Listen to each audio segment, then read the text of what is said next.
Bienvenidos a la clase de introducción del curso de preparación para el GRE de Matemática Prep.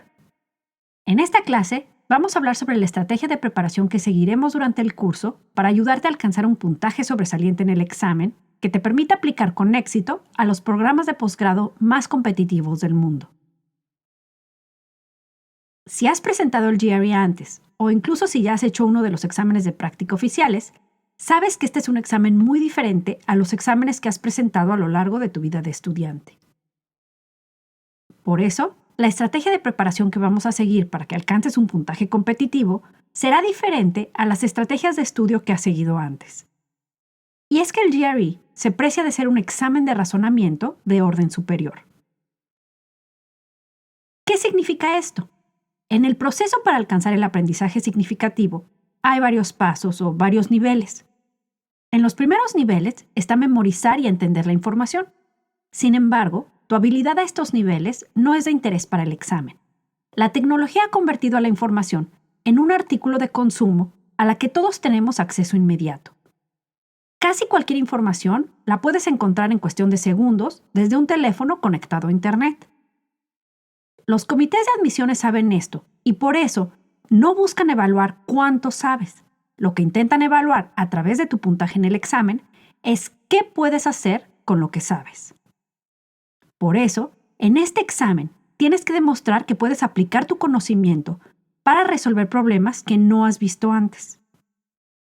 Esta noción, que será la base de la estrategia de preparación que vamos a seguir, contiene dos ideas que son fundamentales para el examen. La primera es que para obtener un buen puntaje en el GRE, debes demostrar que más allá de conocer y entender los conceptos, eres capaz de aplicarlos con creatividad. Es muy importante que esto te quede claro. Aprender al nivel de memorización, comprensión e incluso aplicación mecánica de los conceptos en este examen no es suficiente. El memorizar y entender los conceptos que vamos a ver durante el curso es solo el precio de entrada para jugar a este nivel. Es igual de erróneo que pensar que comprender y practicar inglés es suficiente para obtener un buen puntaje. La otra idea importante que debes tener en mente durante tu preparación es que el examen te va a presentar problemas que no habrás visto antes. Es decir, el objetivo de los ejercicios que vamos a ver en clase y del material de práctica es que desarrolles y practiques una forma de entender y razonar problemas bajo presión. En el examen, lo que vas a aplicar no son los conceptos de manera mecánica. Para resolver exitosamente las preguntas, deberás aplicar esta forma de entender y razonar en problemas nuevos. Hay dos características del examen que también influyen en el plan de preparación. La primera es que al ser contrarreloj, debes entrenarte para analizar y resolver los problemas lo más rápido posible. Incluso tendrás que aprender a dejar ir los problemas que por su dificultad no te sea posible resolver en un tiempo razonable. Además de la presión de tiempo, el examen es adaptativo, es decir, que adapta el nivel de dificultad de las preguntas que te presenta para evaluarte a tu nivel superior de capacidad de razonamiento. Por todo esto, el objetivo más importante durante tu preparación para el GRE es desarrollar tu capacidad de razonamiento del tipo de problemas específicos que enfrentarás en el examen. Tu objetivo no es memorizar conceptos ni resolver el mayor número de ejercicios genéricos de manera mecánica. Esto significa que para alcanzar un puntaje competitivo, memorizar y entender los conceptos, las reglas, las fórmulas, el vocabulario, no es suficiente. Deberás de ser capaz de aplicarlos en problemas específicos del GRE bajo una intensa presión de tiempo. Saber esto debe modificar tu actitud hacia el examen y tu plan de preparación. Alcanzar un puntaje sobresaliente probablemente te va a llevar más tiempo y dedicación del que habías planeado. Esto también significa que no vas a poder dejar tus sesiones de estudio para las peores horas del día, que no vas a poder conformarte con memorizar conceptos o con practicar con material de fuentes dudosas, con responder los ejercicios de manera mecánica, con hacer una revisión superficial de los ejercicios y exámenes de práctica. Tampoco podrás darte el lujo de descuidar los conceptos base o de entenderlos de la manera tradicional. No te podrás dar el lujo de ser inconstante con tu estudio. Tu actitud deberá ser positiva y a la vez humilde. Definitivamente puedes lograr un puntaje sobresaliente en el examen, pero te va a costar trabajo, dedicación y tiempo. Durante el curso vamos a ver conceptos que definitivamente vas a tener que memorizar y vas a tener que entender antes de poder hacer algo con ellos, pero asegúrate de no quedarte en ese nivel.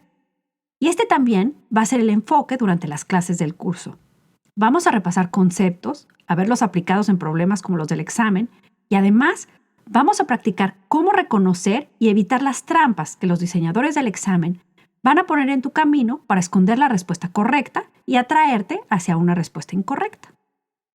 Este aspecto de las trampas del examen es otra de sus características que lo hace diferente a los exámenes que probablemente has presentado antes. Por lo general, en los exámenes tradicionales de la escuela, el objetivo es evaluar el conocimiento que adquiriste durante un periodo determinado de tiempo. Pero el GRE no es un examen final, es un examen de ingreso a posgrados altamente competitivos y muchas veces un buen puntaje en el examen también es un requisito para obtener becas y ayuda financiera.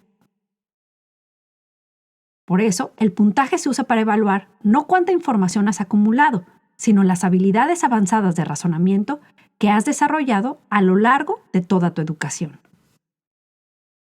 Otro aspecto importante del examen es que es estandarizado. El examen intenta poner en un ranking a todos los estudiantes que lo presentan. ¿Qué significa esto y por qué es importante? El que sea estandarizado significa que se les aplica a todos el mismo examen bajo las mismas condiciones. Y los comités de admisiones utilizan este puntaje como una medida objetiva. Por supuesto que esto de medida objetiva es algo debatible, pero dentro de toda la información que presentas en tu paquete de solicitud de admisión al posgrado o a la beca, lo más objetivo que tienen es este puntaje. Y por eso lo van a usar para compararte contra los demás estudiantes que solicitan admisión o ayuda financiera. Y es que para el comité de admisiones es difícil comparar estudiantes con perfiles diferentes. Por ejemplo, ¿cómo comparar objetivamente a un estudiante que se graduó con honores de un programa de ingeniería de una universidad no tan reconocida contra un estudiante que se graduó de un programa de humanidades de una universidad famosa, pero que lo hizo sin honores? Esta comparación es más clara cuando el comité de admisiones recibe sus respectivos puntajes en este examen estandarizado. Literalmente, todos los puntajes de los estudiantes que han presentado este examen en los últimos 3 años se ordenan en una lista para determinar el ranking de cada uno. Esta lista de cientos de miles de puntajes individuales se dividen en percentiles. Cuando un estudiante obtiene un puntaje del 90 percentil, esto significa que su rendimiento en el examen fue mejor que el del 90% de los estudiantes que presentaron el examen en los últimos 3 años. Cuando se compara un puntaje en el 90 percentil contra un puntaje en el 50 percentil, claramente el estudiante con el puntaje en el 90 percentil tuvo un mejor desempeño en las habilidades que mide el examen. Y esto es una gran ventaja porque te permite competir en igualdad de condiciones con egresados de las mejores licenciaturas del mundo. Esta es tu mejor oportunidad para demostrar que tienes las habilidades necesarias para graduarte exitosamente de los mejores programas del mundo. ¿Qué es lo que pasaba antes? ¿A quiénes aceptaban a las maestrías en Stanford, Columbia, Harvard? Muy comúnmente era a quienes habían estudiado la licenciatura en Stanford, Columbia, Harvard o que tenían contacto con los egresados de estas universidades. Con un buen puntaje en el examen, no importa que el comité de admisiones no conozca el programa del que te graduaste o no haya escuchado del profesor que fue tu asesor de tesis. Tu puntaje en el examen les da una idea del lugar en donde te localizas en el ranking respecto a los demás estudiantes que solicitan admisión a su programa. Ojalá puedas ver este examen como la gran oportunidad que es. No lo veas como un peso. Considera también que la actitud que tengas frente al examen hará una gran diferencia en tu resultado. Con una actitud negativa, te va a ser difícil enfrentarlo de una manera que sea beneficioso para ti. Otro aspecto positivo de que el examen haga un ranking de los resultados es que si tu objetivo es un puntaje sobresaliente, tu competencia van a ser los mejores estudiantes del mundo. Tener esto en mente va a cambiar radicalmente la forma en que te preparas para el examen. Cuando sabes que tu competencia son los mejores estudiantes del mundo, porque los lugares a los mejores programas del mundo están limitados, cambias el nivel de esfuerzo y la prioridad que le das a este examen. Ahora vamos a hablar sobre algunos aspectos prácticos del curso. El primer paso es evaluar tu nivel inicial para tener un inventario del conocimiento que tienes y del que necesitas adquirir antes de iniciar con tu preparación formal para el examen, de manera que aproveches al máximo las clases del curso. Esto lo haremos mediante 2 exámenes de diagnóstico. Las instrucciones para accesarlos las recibirás en el correo de bienvenida al curso. El segundo paso es diseñar un plan detallado de estudio con un calendario de trabajo. Para ser lo más efectivo posible, este plan debe considerar tus puntajes iniciales en los exámenes de diagnóstico, tu puntaje objetivo y el tiempo que tienes para prepararte antes de presentar el examen oficial. El calendario de trabajo detalla las clases, los temas y los ejercicios que harás en cada sesión de estudio. Si el paquete de preparación que contrataste con nosotros incluye el diseño de tu plan personal de estudio y el calendario de trabajo, recibirás por correo todas las instrucciones necesarias para agendar la reunión con tu instructor. Una vez que has hecho los exámenes de diagnóstico y tienes tu plan personal de estudio, te daremos acceso a las clases en video para que las veas de acuerdo a tu calendario de trabajo.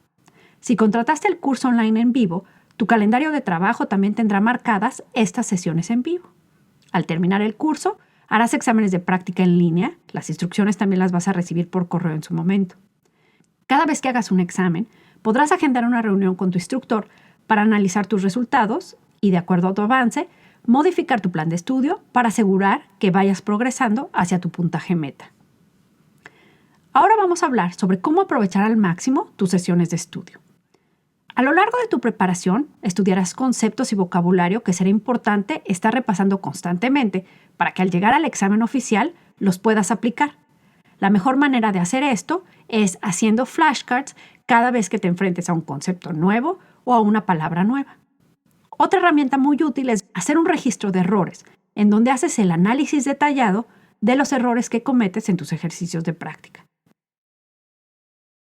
Este registro nos ayuda a identificar las trampas en las que tiendes a caer y los temas que se te dificultan y para los que necesitas más material y ejercicios. Con esta información, vamos a ir modificando tu estrategia de estudio para llegar a un puntaje sobresaliente. La práctica para el examen es igual que la práctica del ejercicio físico. La práctica constante te dará mejores resultados que sesiones intensas pero intermitentes. El calendario de trabajo también te va a ayudar a mantener una fecha objetivo para presentar el examen oficial y así mantener la urgencia del trabajo diario. También te ayudará a resistir la tentación de ir recorriendo la fecha del examen. ¿Cómo debes revisar los ejercicios de práctica para sacarles el máximo provecho? Durante tus sesiones de trabajo harás cientos de ejercicios para practicar. Recuerda mantener en mente que tu objetivo no es hacer el mayor número posible de ejercicios, sino maximizar tu aprendizaje para alcanzar un puntaje sobresaliente en el examen. Hago esta distinción porque lo que hagas en tus sesiones de trabajo será muy diferente dependiendo de cuál es tu objetivo. Lo que usualmente hacemos después de contestar un ejercicio es revisar si nuestra respuesta fue correcta o no. Si la tuve bien, ni checo la explicación y paso a la siguiente pregunta. Si la tuve mal, reviso por qué la tuve mal, lo que debía hacer para tenerla bien y a lo mejor anoto en flashcards el concepto que necesito aprender para el examen. Pero para maximizar tu aprendizaje y que esto se refleje en tu puntaje, deberás hacer un análisis más profundo de tu desempeño en cada ejercicio. Incluso para las preguntas que contestes bien, te recomiendo leer la explicación que viene con el texto. Esto es por varias razones. Para estar seguros que la tuviste bien por las razones correctas, que no la hayas tenido bien de suerte. Para comparar si tu análisis y planteamiento es el más sencillo y rápido. Muchas veces encontrarás formas más directas de plantear y resolver las preguntas. En el examen, no solo debes llegar a la respuesta correcta, también debes hacerlo con tiempo muy limitado. Por eso, en tus prácticas siempre debes trabajar contra reloj y buscar formas más rápidas de analizar, plantear y resolver los problemas. En los ejercicios que tuviste mal, además de revisar por qué lo tuviste mal, es decir, qué fue lo que no entendiste de la pregunta, o cuál fue el error en tu planteamiento, o en dónde estuvo exactamente tu error, debes entender qué debiste haber hecho para tenerlo bien y de anotar el concepto clave en tus flashcards. También debes encontrar la razón por la que elegiste la respuesta incorrecta. ¿Qué fue lo que hizo atractiva la respuesta incorrecta que elegiste? Tienes que encontrar la razón por la que, teniendo la respuesta correcta entre las opciones, elegiste la respuesta incorrecta. Muchas veces, una vez que lees la explicación de por qué la pregunta se resuelve como se resuelve, tu error pudiera parecer obvio. Lo que es interesante es por qué, cuando leíste la pregunta y era tu chance de contestar, no se te hizo tan obvia. Al analizar tus errores de razonamiento, es como vas a aprender a no cometerlos en el examen oficial. Así es como vas a aprovechar al máximo tus sesiones de estudio, cuando además de practicar cómo analizar y resolver correctamente los ejercicios, aprendes a identificar las trampas en las que eres susceptible a caer y desarrollas estrategias para evitarlas en otras preguntas. Al analizar los ejercicios de práctica, no te enfoques solo en llegar a la respuesta correcta de ese ejercicio en particular. Enfócate en el aprendizaje que te ayudará a resolver ejercicios de este tipo en el examen. Utiliza las siguientes preguntas para guiar tu análisis en cada ejercicio. ¿Por qué la respuesta correcta es correcta? ¿Por qué la respuesta incorrecta es incorrecta? ¿Por qué la respuesta incorrecta es atractiva? Por ejemplo, los pasajes de lectura en el examen suelen ser complejos y densos. Una trampa común es que la opción de respuesta correcta utiliza un lenguaje diferente al usado en el pasaje. En cambio, las opciones trampa utilizan las mismas palabras usadas en el texto para expresar una idea diferente. Si identificas que sueles caer en esta trampa, deberás practicar la estrategia de no fijarte solo en el lenguaje, sino enfocarte en las ideas expresadas en las opciones de respuesta. Y hago tanto énfasis en este aspecto de las trampas del examen porque no debes perder de vista que todo el examen, su estructura, las restricciones de tiempo, su duración, todo está diseñado para esconder la respuesta correcta y hacer que la respuesta equivocada parezca muy atractiva. Pero una vez que estás consciente de esto, las trampas pierden mucho de su efectividad. Por ejemplo, si sabes que en el examen no se utilizan palabras al azar, que se utilizaron las palabras casi todos, pudiendo utilizar la palabra todos, es por algo. Y esto también cambia la forma en la que ves estas preguntas. Los diseñadores te van a tentar con respuestas que son intuitivas, que son atractivas, con números que son familiares, con palabras que te hacen sentir bien, incluso con opciones de respuesta que te harán sentir muy inteligente y muy original. Por ejemplo, en la parte de comprensión de lectura, veremos ejercicios en donde te piden elegir la conclusión en base a la información presentada en el pasaje. Entre las opciones de respuesta habrá una especialmente aburrida, es decir, que no expresa nada que no esté ya expresado en el pasaje. También encontrarás conclusiones muy interesantes, pero que se salen de lo que abarca el pasaje. En la vida real, cuando te piden analizar un texto, suele ser con el objetivo de que hagas alguna aportación original.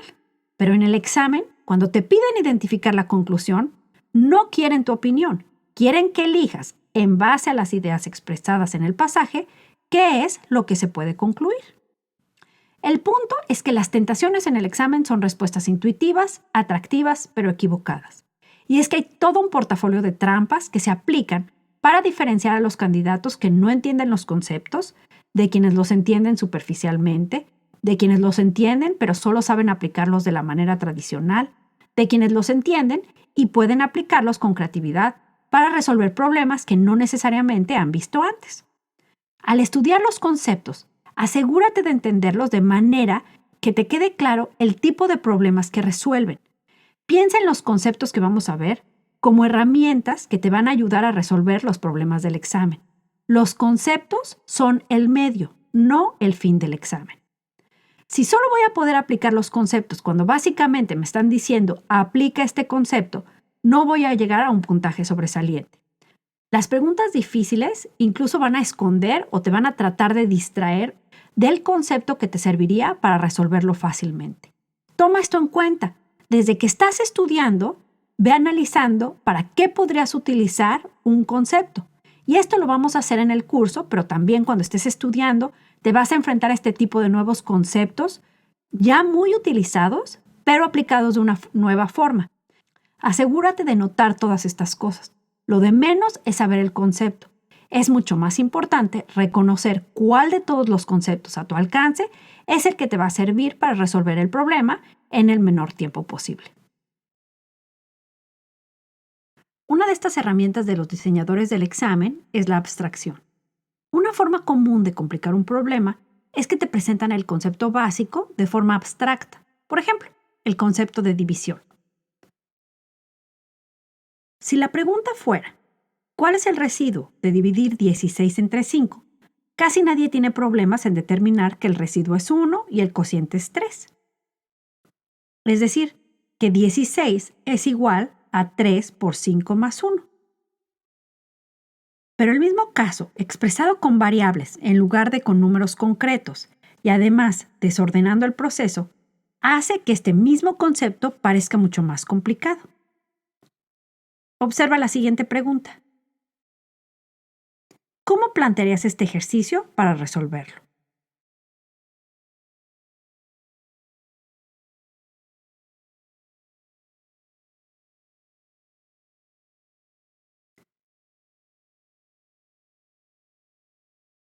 Si el dividendo es igual al cociente entero multiplicado por el divisor más el residuo, entonces x es igual a 3 por y más 1.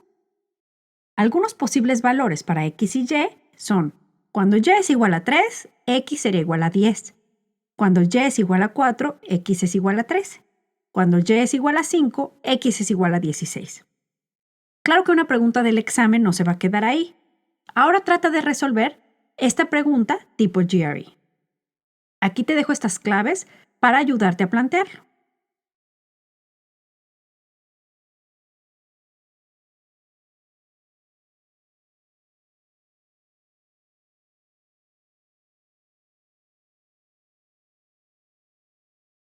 ¿Listo? La respuesta correcta es x es igual a 151.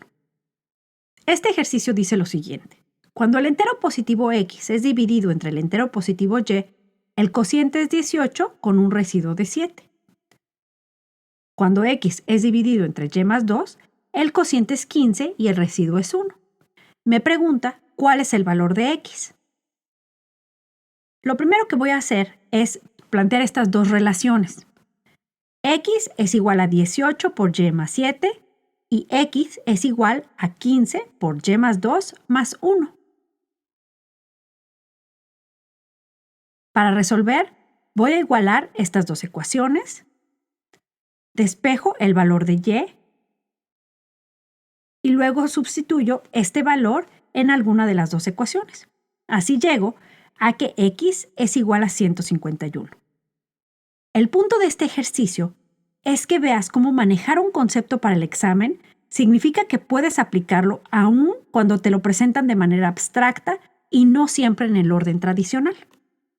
Este también es un ejemplo de otra herramienta de los diseñadores del examen, el desagregar y reorientar el proceso. Y esta es una herramienta muy útil para diferenciar entre aquellos que realmente entienden los conceptos de quienes no lo hacen. Si memorizas un concepto o un proceso de A a B, pero no lo entiendes verdaderamente, va a ser muy difícil que puedas responder una pregunta que vaya de B a A. Los diseñadores del examen saben qué conceptos se les dificultan a los estudiantes si les cambian la perspectiva y utilizan esta técnica para las preguntas más difíciles. Por ejemplo, si le preguntas a un estudiante cuál es el mínimo común múltiplo de 3 y 11, es decir, el número más pequeño que es divisible entre 3 y 11, casi todos contestan correctamente que es 33. Pero si le dices a un estudiante que el mínimo común múltiplo de x y y es 33 y le pides que enumere los valores posibles de x y y, solo una minoría va a ser capaz de hacerlo. Los diseñadores también saben que si una pregunta utiliza números sencillos y familiares, esta se simplifica. Una forma de incrementar la dificultad de las preguntas es utilizando números incómodos y feos. Por ejemplo, un problema maneja el 33.33%. Si reconoces que este número también se puede expresar como la fracción 1/3 y utilizas este formato en lugar de decimales, los cálculos se simplifican. Los números incómodos te tentarán a utilizar la calculadora para resolver problemas que se resuelven más rápidamente si te acomodas los números. Verás que a menos de que seas muy estratégico con la calculadora, el tenerla disponible durante el examen causa más problemas de los que evita.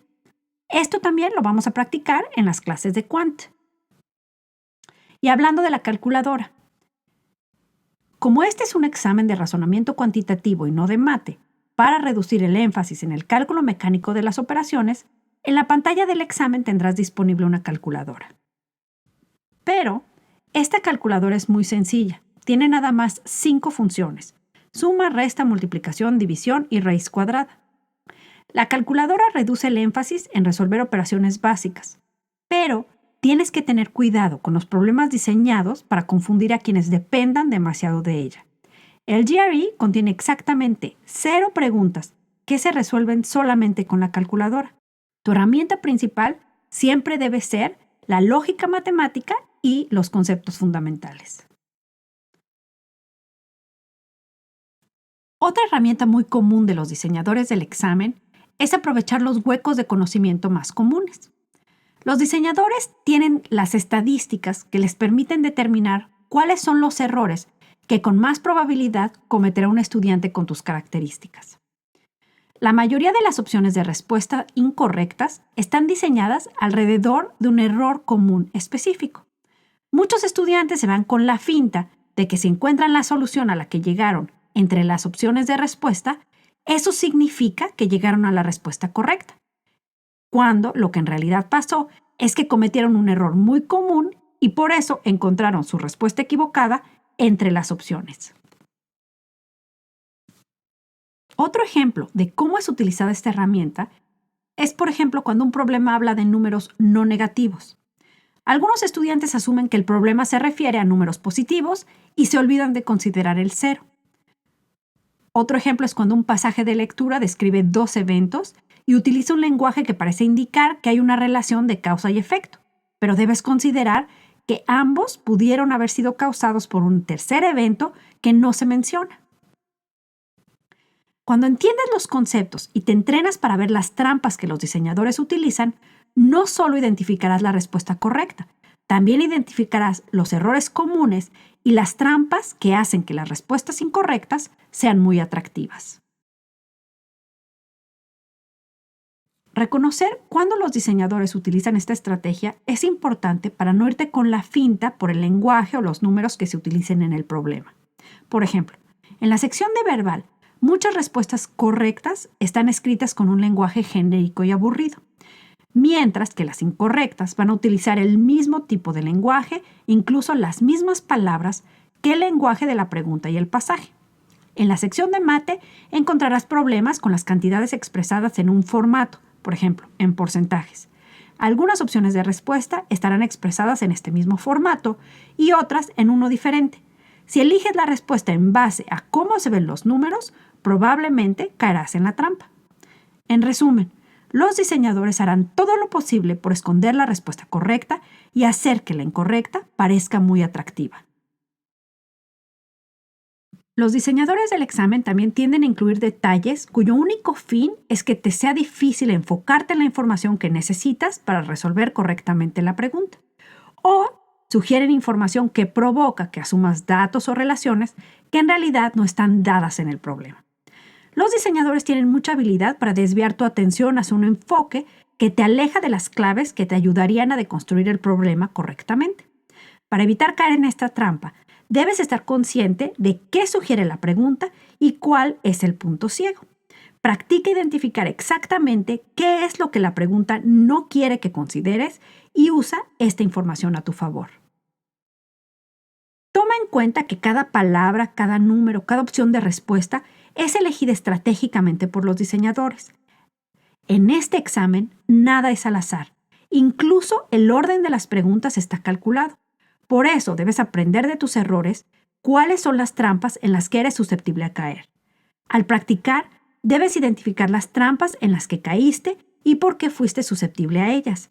No solo se trata de identificar y aprender el conocimiento que te falta, también debes identificar las trampas en las que caes y cómo engañaron a tu intuición. Existen algunas trampas que son específicas a la sección cuantitativa o verbal y al formato de las preguntas. Durante las clases vamos a identificar estas trampas y a verlas aplicadas en problemas reales del examen. Esto te ayudará a reconocerlas y a evitarlas en problemas específicos y también a detectar los patrones recurrentes en los problemas. De manera que no importando que el problema sea distinto y que la narrativa cambie, puedas ver el esqueleto lógico detrás de los problemas para resolverlos exitosamente. En tu preparación, toma en cuenta que el ritmo al que debes contestar las preguntas en el examen es muy agresivo. Desarrollar la intuición necesaria para identificar la manera más directa de resolver las preguntas es algo que debes hacer conscientemente durante tus prácticas. En el examen, una herramienta a tu favor es la opción de marcar las preguntas a las que te gustaría regresar si te sobra tiempo al final de la sección.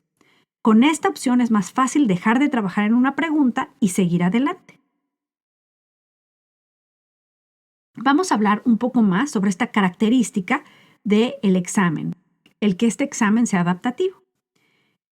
El examen adapta el nivel de dificultad de las secciones de verbal y matemáticas al nivel del estudiante que está presentando el examen. Por esta característica del examen, debes adaptar tu estrategia de estudio. Una manera de hacerlo es que debes evitar ser terco. La terquedad es particularmente castigada por el GRE. Todas las secciones van a incluir algunos problemas extremadamente difíciles, más si te fue bien en la primera sección. Pero no puedes entretenerte demasiado en una sola pregunta. Date máximo 1 minuto para analizar y plantear el problema. Si después de ese tiempo te das cuenta de que el problema es demasiado difícil para ti, es buena idea elegir una respuesta, adivinando de manera estratégica, marcar la pregunta para regresar a ella si te sobra tiempo al final de la sección y seguir adelante. Decidir cuándo invertir tiempo para contestar una pregunta difícil y cuándo dejarla ir es una habilidad fundamental en este tipo de exámenes adaptativos.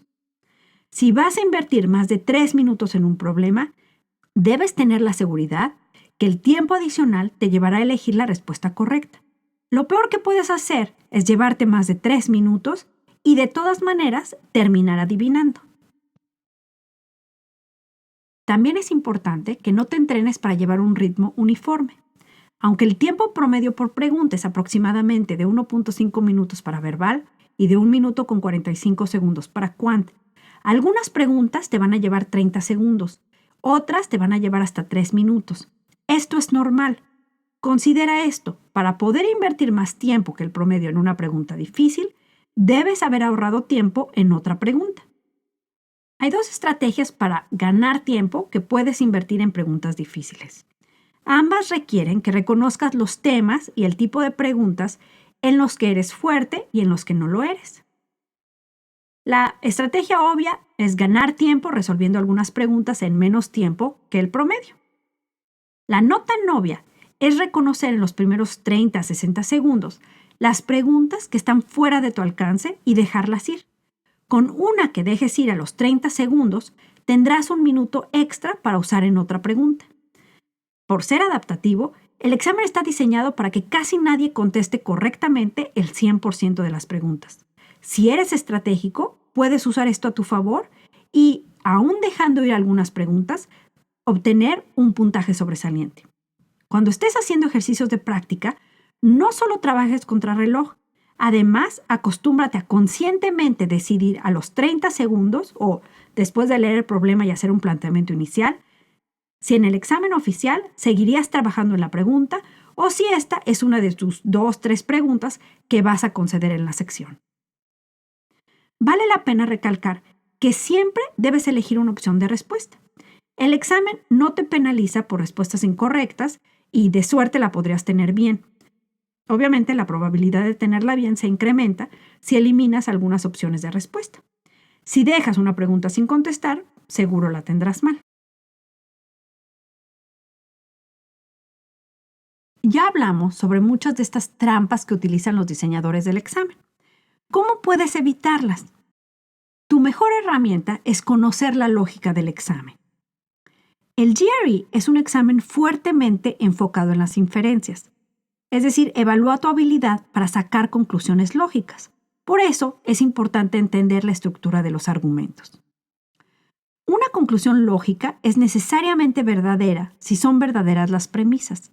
Si las premisas son verdaderas, una conclusión es una proposición lógica final y no una opinión. Cuando el examen te pida sacar una conclusión, no te está pidiendo tu opinión o que especules sobre lo que podría suceder. Te está pidiendo la conclusión lógica en base a los argumentos que te presenta. Y esta va a ser una gran tentación para los estudiantes sobresalientes como tú. Normalmente nos recompensan por dar nuestra opinión y entre más creativa mejor, o por hacer predicciones sobre lo que podría suceder en base a lo que sabemos. Es importante que controles esta tendencia en el GRE. Vamos a ver el ejemplo de un argumento y vamos a deconstruirlo para entender esta lógica del examen. Un argumento sería el siguiente. La premisa A, que todos los mamíferos son de sangre caliente. La premisa B, que todos los humanos son mamíferos. La conclusión, que todos los humanos son de sangre caliente. Otro argumento válido sería el siguiente. La premisa A, que los rectángulos son cuadriláteros cuyos 4 ángulos internos miden 90 grados. La premisa B es que los cuadrados son cuadriláteros con todos sus ángulos internos de 90 grados y todos sus lados miden lo mismo. La conclusión es que todos los cuadrados son rectángulos, pero no todos los rectángulos son cuadrados. Como puedes ver, en un argumento válido, la verdad de las premisas garantiza la verdad de la conclusión. Ahora veamos este argumento. La premisa A es que todos los hombres son mortales. La premisa B es que Sócrates es un hombre. La conclusión es que Sócrates es mortal. Un silogismo funciona si las dos premisas, que siempre se consideran hechos, se relacionan de manera lógica y prueban la tercera declaración, es decir, la conclusión. En este ejemplo, la segunda premisa, de que Sócrates es un hombre, se relaciona de manera directa con la primera. Todos los hombres son mortales. Las dos trabajan juntas para crear una tercera declaración que es verdadera. El examen constantemente evalúa tu habilidad para reconocer huecos en la lógica entre premisas y conclusión. Vamos a evaluar la validez del siguiente argumento. Aquí las premisas y aquí la conclusión. Determina si este argumento es válido. El hecho de que todos los hombres sean mortales y que Sócrates sea mortal no asegura que Sócrates sea un hombre. El examen aprovecha la información que asumes y así es como te atrae hacia las respuestas trampa. Es muy importante que para el examen reconozcas cuando un argumento no funciona, ya sea porque las premisas no conectan entre sí o porque las premisas no conectan con la conclusión. La idea de que en un argumento válido la conclusión o el resultado debe ser verdadero es fundamental para el GRE. Que a partir de ciertos datos o argumentos puedas concluir si algo es verdad, siempre y en todos los casos, sin excepción es verdad o no lo es. Cuando te pregunten, what can be inferred? Which of the following is a valid conclusion? Which of the following can be inferred? Debes elegir la respuesta que siempre y en todos los casos sea verdad. En el curso vamos a practicar cómo detectar fallas en los argumentos. También vamos a practicar técnicas para encontrar situaciones o números, en el caso de los problemas cuantitativos, para los que las premisas son ciertas, pero que hacen que la conclusión no lo sea. Es decir, técnicas que te ayuden a ponerte en el papel de abogado del diablo. Ahora vamos a hablar sobre algunos consejos de cómo aprovechar el curso al máximo. El primer consejo es que le dediques tiempo a los fundamentos. Los errores en las preguntas fáciles son más costosos que los errores en las preguntas difíciles. Muchos estudiantes siempre están buscando practicar los temas y las preguntas más difíciles, pensando que solo estas les permitirán alcanzar un puntaje alto, pero al hacerlo, dejan huecos fundamentales en su preparación. Si en el examen, por error o por descuido, respondes mal preguntas que por tu nivel deberías tener bien, vas cavando un hoyo del que te será muy difícil salir, ya que la siguiente sección del examen te presentará preguntas más fáciles, pero que te colocarán en un percentil menor. Durante tu preparación, no descuides los fundamentos. Si en base al resultado del examen de los fundamentos de matemáticas es necesario que hagas el remedial, es importante que le pongas atención a estos conceptos. Todos los conceptos que cubre este remedial de matemáticas seguramente ya los viste en la secundaria. Aún así, es importante que los domines porque estos van a ser la base de conceptos y de las estrategias más avanzadas. También es importante que en el examen revises tus respuestas y que evites cometer errores comunes. porque las respuestas incorrectas a las preguntas fáciles afectan más tu puntaje que las respuestas incorrectas a las preguntas más difíciles. El siguiente consejo es que te mantengas al día con la tarea, que seas constante y sigas tu calendario de trabajo. Prepararte para el GRE es un compromiso que debes hacer contigo mismo para lograr la meta de estudiar el posgrado de tus sueños. Yo voy a estar respaldándote a lo largo de toda tu preparación, pero al final, solo tú puedes cumplir con este compromiso. Piensa conceptualmente. Los pensadores conceptuales comprenden por qué se hace algo. Pueden pensar en un nivel abstracto y aplicar su conocimiento a la situación específica. Se enfocan en el panorama general y reconocen ideas implícitas. El pensamiento conceptual es el tipo de pensamiento que le permite a una persona ver lo que otras pasan por alto. Tiende a ser creativo y en lugar de trabajar en análisis detallados, mira la imagen general. En cambio, el pensamiento analítico es el tipo de pensamiento que en lugar de enfocarse en el panorama general, se queda en el análisis detallado de un problema específico. Es importante que pienses que en este examen, el pensamiento conceptual te llevará a un puntaje mejor. No solo aprendas reglas, fórmulas, vocabulario o conceptos en lo particular. Intenta aprender cómo se relacionan entre sí y qué problemas podrías resolver con ellos. Por ejemplo, no aprendas 5 reglas desconectadas de los exponentes.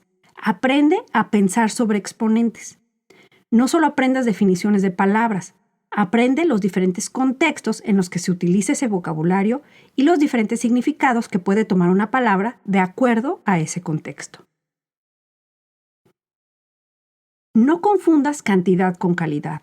Hacer ejercicios sin aislar el aprendizaje y los temas recurrentes no te va a llevar a un puntaje sobresaliente. No se trata de hacer ejercicios por hacerlos.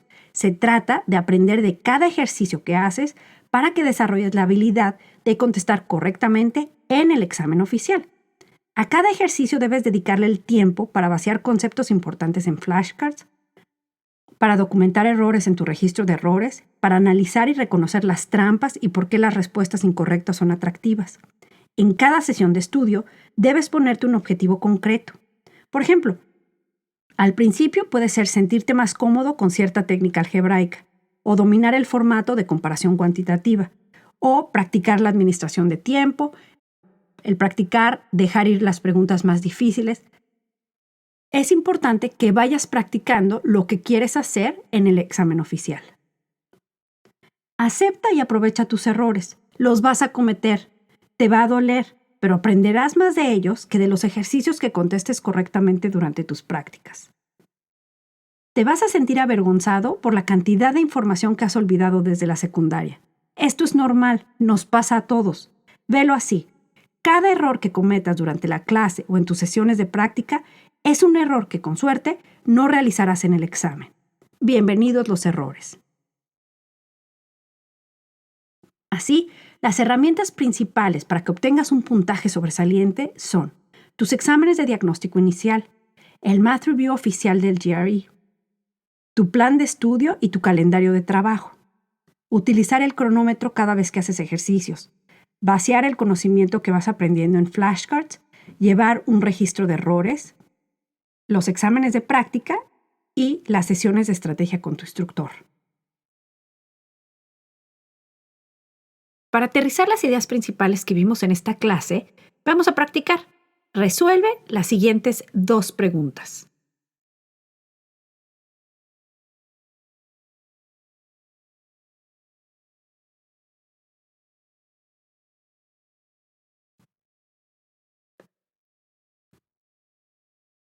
¿Listo?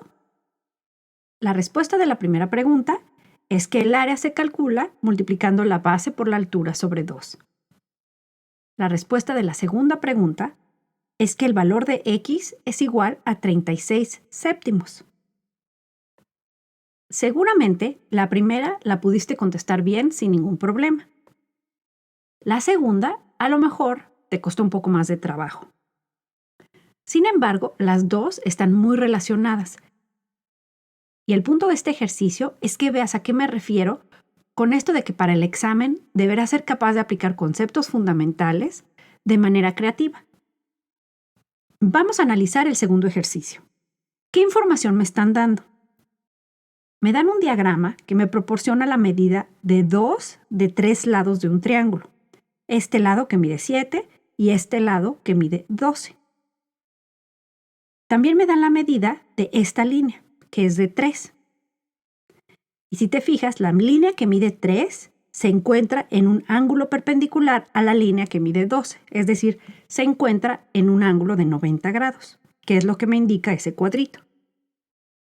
La pregunta es cuánto mide la línea marcada con la letra X. ¿Qué concepto matemático necesitas para resolver esta pregunta? El mismo concepto con el que resolviste la primera pregunta, que el área de un triángulo se calcula multiplicando base por altura sobre 2. Aquí el chiste es acordarse que cualquier lado del triángulo puede funcionar como la base, siempre y cuando lo que utilices como la altura sea perpendicular a la base. Si lo ves de esta manera, utilizando el lado que mide 12 como la base, la altura del triángulo es 3 y así puedes calcular que su área es igual a 18. ¿Qué pasa si volteas el triángulo y ahora utilizas el lado que mide 7 como la base? En este caso, la altura del triángulo sería la línea marcada con la letra X. ¿Por qué?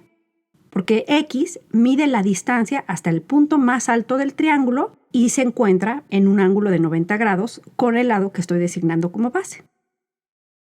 Así, el área del triángulo, visto desde esta forma, la puedo calcular como 7 por X entre 2. Conozco que el área mide 18.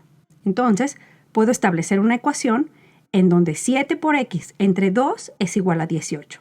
Despejo y llego a que X es igual a 36 séptimos. Y a esto es a lo que me refiero con que es muy importante que puedas aplicar los conceptos fundamentales con creatividad. Pero no te preocupes, esta forma de analizar y resolver los problemas del examen la vamos a practicar a lo largo del curso.